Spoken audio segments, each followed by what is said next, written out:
Hi, so it's been a long time since I last made a video. Uh, been sick, been busy, lights weren't working, like so many things. So anyways, this video is going to be about what I think about this season so far, the characters and what I like about the plot and what I don't like about the plot, and last minute predictions for the prediction for the last few episodes and what may happen next season probably, and random fandom stuff. So let's start with Abbie. I still like Abbie. That It's been a while since I've liked a protagonist for the whole thing, because usually I get annoyed by them, sick of them. I don't want to deal with them anymore. I end up being interested in the supporting characters rather than the main character. But I still like Abbie, and that's a plus. I really really like her. She has grown a lot since the past few episodes with accepting her destiny as a witness and still being smart. She doesn't run off and do stupid shit just because, you know, the writers are handling Abbie quite nicely. They're not making her, hi, Hi. what are you doing? Look, why are you giving me your tissue? Wow, he's Yeah, wow. You want to sit down with me? We're talking about... Yeah. Don't you want to watch Dr. McStuffin? Yeah, Dr. McStuffin. Dr. McStuffin. Okay, go and watch it, okay? Bye-bye. Bye. Yeah, I'll come join you, I swear. Cross my heart, I'll come join you. Okay? Hi. Okay.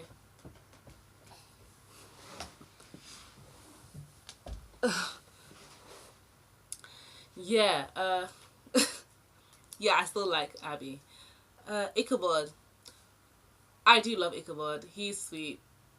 You can really see the connection that Ichabod and Abbie have built with their short time together, how they trust each other and care about each other. And Ichabod's versus modern life, that's the best thing ever. I could just watch like half of the episodes, him just being like, oh my god, what's this? What's this? Oh, look at this stuff and how to do this. Yeah, it's just too funny. Oh yeah, do I ship Ichabod and Abbie? I ship Abbie with everyone really. Like Abbie has all the mandem. Like she has Andy standing for her, and then she has Luke, Ichabod slightly. What? Really? Okay. Okay, but if you want to join me, you have to sit down here on my lap, okay? And keep your hands to yourself. Don't go grabbing the camera, okay? Don't go grabbing my phone. Just sit down and help me review. Yeah. So, Jenny. I like Jenny. Jenny is so cool. She is just like sarcastic and witty and silly, and not silly, but like, sit down. It's just the best, yeah. I knew she was gonna be part of the group. Now I'm like determined that she's gonna be like the muscle, knows how to.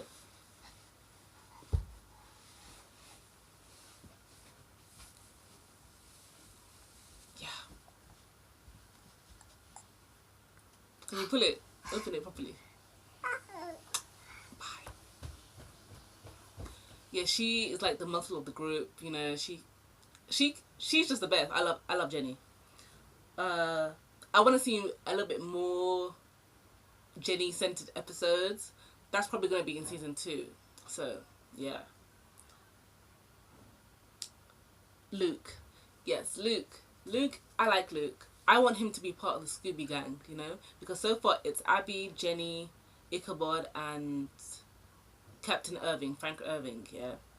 And I want Luke and also Andy to be part of it too. Katrina might end up being part of it, but I'm not really sure. Some people don't like Luke, but I like Luke. Like I said before, he was kind of silly for doing the whole prank thing after the sheriff just died. But the way how he feels towards Ichabod, and it's all because of Abbie, because he is Abbie's ex, and they only broke. The only reason why they broke up was because she was going to go away, and she's still here. So, are they back together? I mean, they never really had a chance to talk because of all the weird devil demon stuff that keeps happening. So, yeah. So, who knows? Luke may join evil team the way how Andy's trying to like recruit people, but yeah, I like Luke. Plus, when he did try and talk to Abbie, it was really respectful. He didn't get up in her space saying, "Oh, what the hell's wrong with the guy you're with?" and all of this stuff. He was really respectful, and he was like, you can tell he was happy when Abbie said she would talk with him about their relationship. So that's nice, because they were friends before, so it'd be nice if they were friends again, even though they don't get back together. But he's cute, so Abbie, give him a chance as well. Andy, why Andy? So we know a little bit more about Andy and how he's involved with the headless horseman, with horseman of death, and he's the necromancer. He was the one who raised the horseman in the first place, I suppose, and he speaks for him because the guy ain't got no head. So I still want to know why, how did he join up with Team Evil in the first place? That's what I want to know. How did it all come into fruition for Andy? And he answers to Moloch and not the horseman. But since the horseman is, under Moloch, because Moloch is like, I guess, second in, like, above command in rank, I guess. So yeah. But Andy's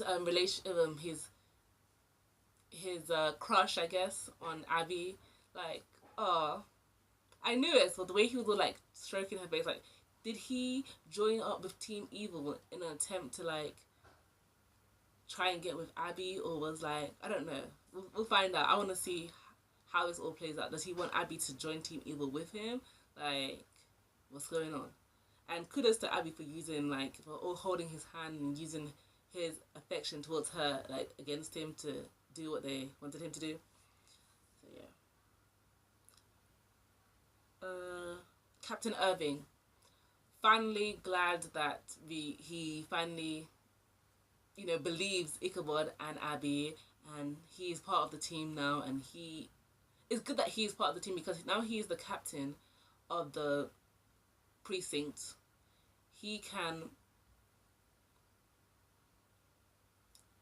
It's good that he's head in command and he believes in them. So he, kind of like how in Grimm, how the captain of wherever they're from, is also a demon, a Vessin, or whatever. And because of that, they have all that power. They can let things slide and hide things away and explain stuff when things can't be explained. So that's what I'm trying to say. Yeah, we got to see his wife and his child, Rue from Hunger Games. I heard that Amandla Sternberg and Jill Marie Jones were going to be in it. And I was like, oh my god, this is so awesome. Yeah, like, I love those two. So I want to see more of them, Hopefully, magic related, like supernatural related, like maybe like, I forgot the daughter's name. I'm going to call her Rue for now. But like, Rue is like a witch, maybe, because they always kept saying that they need a witch. So hopefully Rue is a witch, or Jill Marie Jones is. I just want them to be recurring characters because that's really cool. Oh yes, Captain Irving, Frank Irving, and Jenny. I'm starting to ship them. The way how they work so well with each other in the other episode, and how they'll have a little back and forth in the most recent episode. Like, even like Rue hinted at it, saying, "I know you're dating my dad," and it's like, no, I don't even like him. She likes him. Oh yeah, and Orlando Jones himself, yeah. If you're not following his Twitter, you need to be following his Twitter because he's just the funniest. And his Tumblr as well, because he's like, you do realize that you're part of the show, like, and you're just like, oh my, he's just the biggest fanboy, fan shipping. He like reads fanfic and blogs fan art, and yeah, he's just so funny. Oh, Moloch, our big bad. So I'm kind of still confused with Moloch and the whole witness thing, because I've been saying for the longest time that I think Jenny and Abbie are the two witnesses, and Ichabod was a witness, but it's a whole type of Buffy the Vampire Slayer situation where Buffy died and for a little bit came back to life because, you know, Buffy drowned, yeah, in like the first season, and then was revived, but still she was dead for a little bit, so a new Slayer was called. But now there's a technicality where there's two Slayers, and yeah, so I think that's kind of what happened with Ichabod, because he was dead-ish, that a new witness was called, because it's kind of weird how Ichabod was a witness for all those the 1700s, all like back then, and Abbie is a witness for now. Because I think the witnesses are the witness of Moloch's rising in the forest, not just seeing demons, because like everyone can see demons, right? I'm still confused on that one. And Moloch himself, I want to see what Moloch's plan is, because we've seen him a little bit. He wants to get all the horsemen of the apocalypse together, and knowing what we know now about the horsemen of death, which I don't really like because it's kind of silly to me. I didn't like what they did with making the horsemen be human, because like I was thinking that the horsemen of death is like Grim Reaper, but unless like Moloch brought the only way for the horsemen to exist. Oh shit. Okay, this is speculation time. What if the horseman, yeah, Ichabod's friend, what's his name? Abraham von Brunt, was a witness, and that's why he was chosen to what's it called? Be the vessel for the death, you know, the horsemen of death. And what if the other three horsemen were also witnesses from different time spans? Different time, and like that's why Moloch is like, don't kill Ichabod. Shit. Oh my days. That actually makes a lot of sense now. The way I did it in my head. I hope they go that route where Moloch is getting the witnesses to be the horsemen. Yeah. Yeah, that makes sense. Hey, baby girl. It also might be a case of Moloch being like Queen Beryl, you know? Because you know how Queen Beryl answers to Queen Metalia and has the four generals, the four horsemen, as her subordinates. So the four horsemen are the subordinates, you know, and then you have Moloch, who's basically baby that knocked over the thing. And Satan, I guess, is Queen Metalia, who Moloch answers to. So are we going to see Lucifer, Satan, whatever you want to call him, the devil, raise up and do stuff, or is it somebody else? So that's what I want to know. Or is Moloch the entire like series antagonist? Sit down, man. Stop knocking stuff, please. Please. Okay? Okay, I love you. Yeah, like I was mentioning, Katrina, yes. Katrina. I always seem to forget about Katrina because throughout this whole entire season, she's kind of been like, she just comes and goes, delivers some few lines and then cuts. So it's easy to forget about her. With the past few episodes explaining the origin story of Katrina and Ichabod and everything, yeah, I don't like the route they went with, how the reason the horseman has Katrina in Purgatory Woodsland is because she rejected him.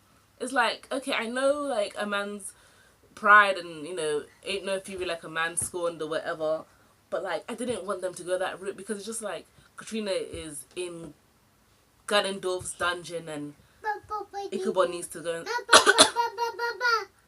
yeah, Ichabod needs to save her at all costs. Yes! Ichabod needs to save her. No matter what. Don't touch it, please. Please. Mwah. Okay.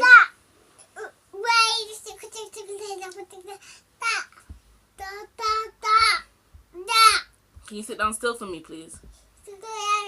Please. Please and cheese. Listen. If you stay still, yeah, we can have angel cake together, okay? You like angel cake? Yeah, angel cake is really, really cool. So, what was I saying again? Oh yeah, Katrina. Yeah, she's just like, they need to save her. It would have been better for me. It would have been better if Katrina was... The reason they had Katrina in captive was because she was a very powerful witch and they needed her magic because she came from a long line of sorcerers and whatever. And they needed her to perform rituals that were strong and like could bring the demon from the netherworld into the human world and sustain them for a long time. And that's why they had her instead of the whole, oh, she rejected me and I'm going to keep her and I'm going to kill you because I don't like you and whatever. Yeah, I just don't like it. It was silly. And now they have the whole Ichabod's son. Yay.